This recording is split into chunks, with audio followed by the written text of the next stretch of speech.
The night before Rosh Hashanah, which is the New Year's for the Jewish people, I came up with high temperature and my legs and hands started moving without control. And I was rushed to the hospital to find out that I contracted polio.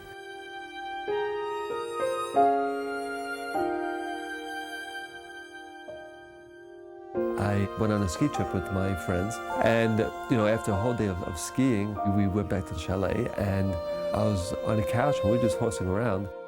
Just a freak accident. I flipped off the couch, and I flipped over a friend, and I slammed my head into the ground, and I'm just lying there, and the next thing I know, I'm paralyzed from the neck down.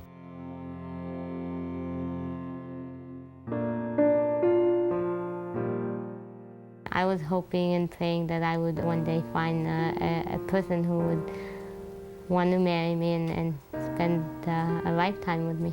I felt like for myself, like to satisfy myself, I wanted someone who would need my help, just like I would do. The first time when I saw Shmuel, I must say that I thought he was an actor. And I'm very proud to say that. I thought he was Superman. The second date, we went out for dinner. I came home really crying because I was thankful for what I was able to do, but not enough. Like after I saw my husband, the way he eats, like no muscles on the fingers, the working muscles, right?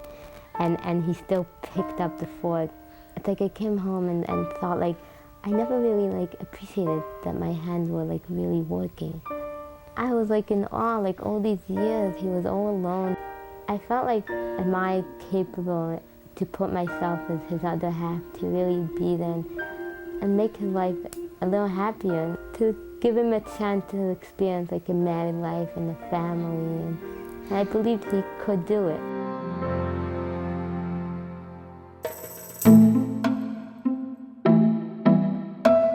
We got engaged, and 6 weeks later we got married. The wedding, it was a dream, it really was. I think a lot of people realize that, one, we're capable of doing everything that anybody else was able to do, but that even when she had to go around me, it was so obvious that was very hard to do. But we were willing to do it, and she was willing to do it for the love of me and the wedding. And to thank God that He brought us both together and brought us together, and hopefully at one point through us would start another generation of a family, and together with our Father above, we would build a whole new home. Close to our first year anniversary, we realized if we really wanted children, it was time to really get serious and start planning it.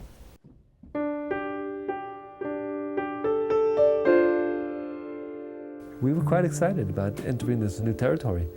And we found out, when she was pregnant, that it was 2 heartbeats. And when I finally saw the kids for the first time, and it was just overwhelming. I mean, it brought tears to my eyes. The feelings were all over the place. And I just wanted to go over and touch them both. Just to touch, to know that it's real.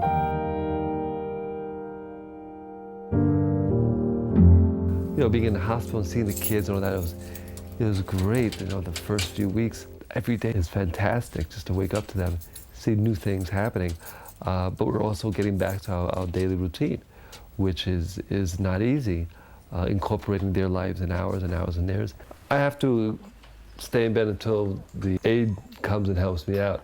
The aide has to travel from a distance to get here, and there's traffic and there's all these other things. Like, I want to be at 6 o'clock starting this whole thing. And we're left sometimes, 6:30 or 6:40 or 6:20, whatever the case may be. And that becomes a little more, tougher.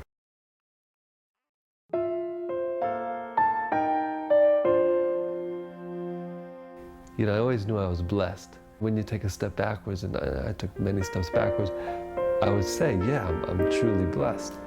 And I'm doing the will of God, and I'm blessed with a wonderful wife, and I knew that the blessing was there. There was no doubt in my mind.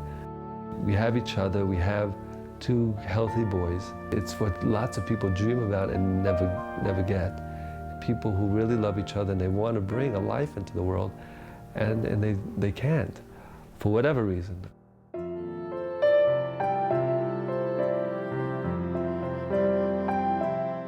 And we're blessed. We were just doubly blessed with two wonderful kids.